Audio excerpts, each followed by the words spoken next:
So the Irish Presidency in 2013 will be about three simple but crucial words: stability, jobs and growth.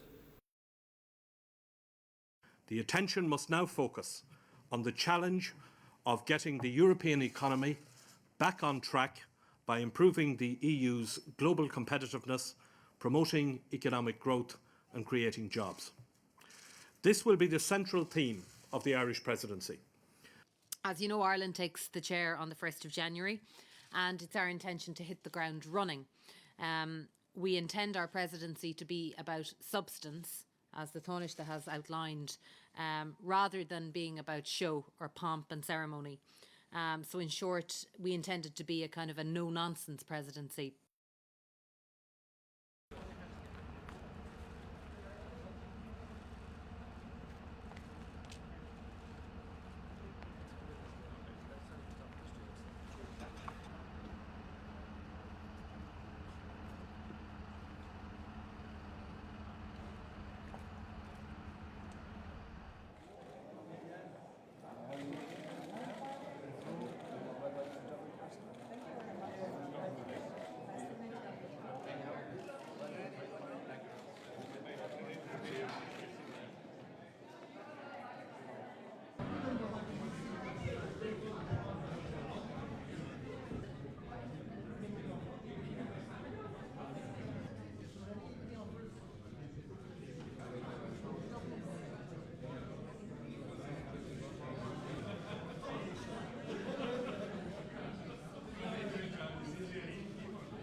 And the Youth Guarantee, completing the single market, removing those barriers to business, increasing trading opportunities, improving competitiveness, are all critical in improving the environment for jobs and the opportunity for economies to grow.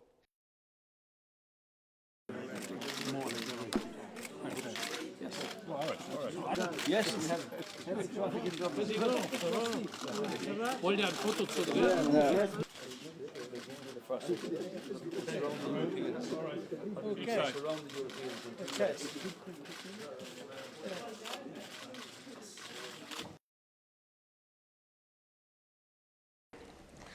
Dear President, honourable members, as this is my last time having the pleasure, I should say, of addressing the Parliament on behalf of the Council, I would like to convey my thanks to you as Parliament for the very intense thank you.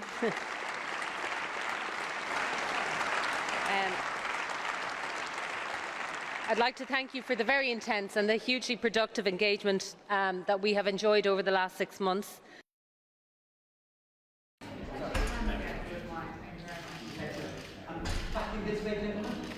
Thank you very much. That's great. Thank you very much. Another question. Just one more thing.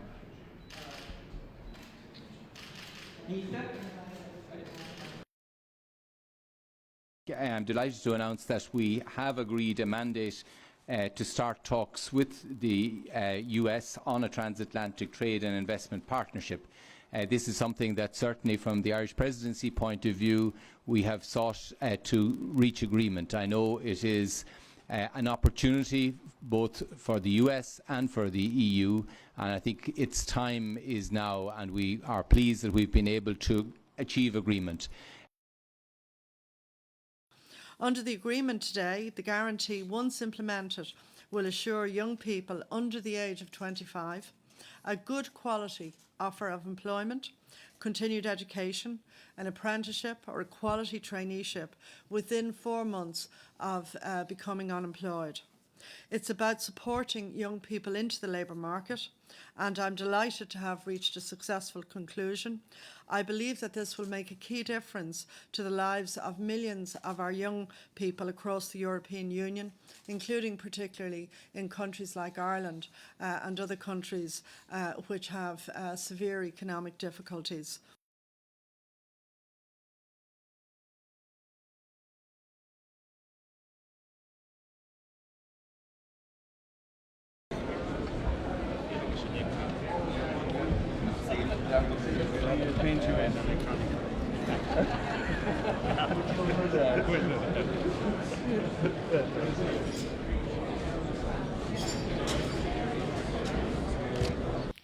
This meeting is the largest meeting of Ireland's presidency of the European Union Council. And again, I would like to thank all the contributors for making today's meeting such a success.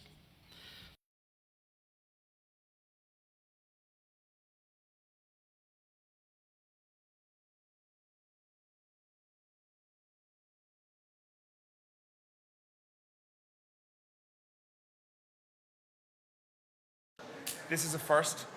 For the first time ever, we have guests from the European Parliament, as well as the Council of Ministers, as well as the Commission, because for the first time ever, we have a co-decision process to agree a common agricultural policy. We are now, I think and I hope, on the verge of a very, very significant final agreement in terms of common fisheries policy reform. This is going to be a fundamental reform in the way we fish. How are you? Very good to see you. Great pleasure to be here. It's just the same in London. Except it's warmer here than it is in.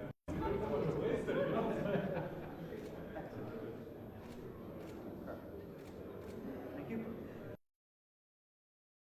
Mali is an area which, as I said, had gone backwards, but suddenly with a conflict situation that has destroyed whole communities within Mali, has caused enormous displacement, large number of refugees into the surrounding countries, quite a lot of deaths and so on. So we put together a package of proposals in relation to moving forward, and we're very anxious that a roadmap, which has been agreed with the Malian Parliament, that would be put in place. If, God forbid, we were to somehow fail to rise to this challenge, and we went off that climate cliff, what would it say about who we are as human beings?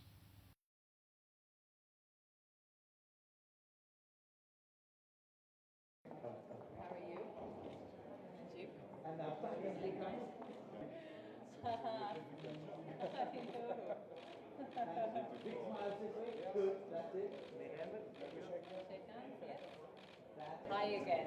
How are you feeling? Good. One interesting statistic in the last number of weeks is that only 35% of European citizens actually feel that their voice is heard at European level. So I think we, the European Affairs Ministers, have a task to try to address that.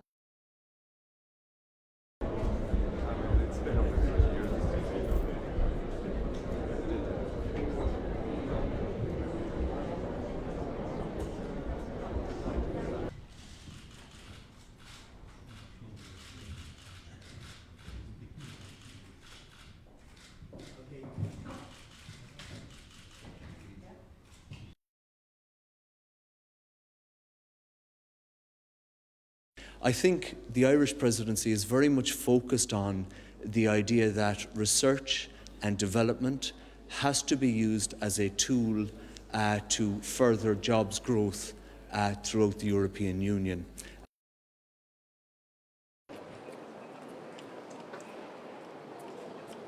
What we're saying is that digital is alive and digital is for everyone, from the artist to the shopkeeper, the entrepreneur, the older person, and the child. If you think of the internet, like a lot of the products that we use every day were created by really, really young people. Like, for example, Facebook was created by a 19-year-old. And so these people are getting younger and younger. And if we're not going to listen to these people, then we're not going to really get the ideas that they're having, or the great ideas, because when you're a kid, you can be really creative and you have a big imagination for these great ideas.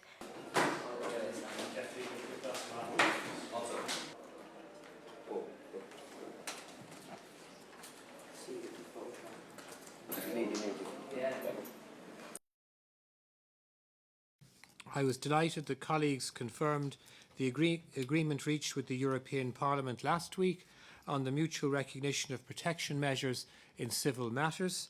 The effect of this regulation will be that victims of violence, harassment and intimidation who obtain protection orders, such as we have in Ireland as barring orders or safety orders from their national authorities, will automatically have them recognised by other member states. This is an important day for 500 million citizens. It's also an important day for the 26 million people who are unemployed in this union.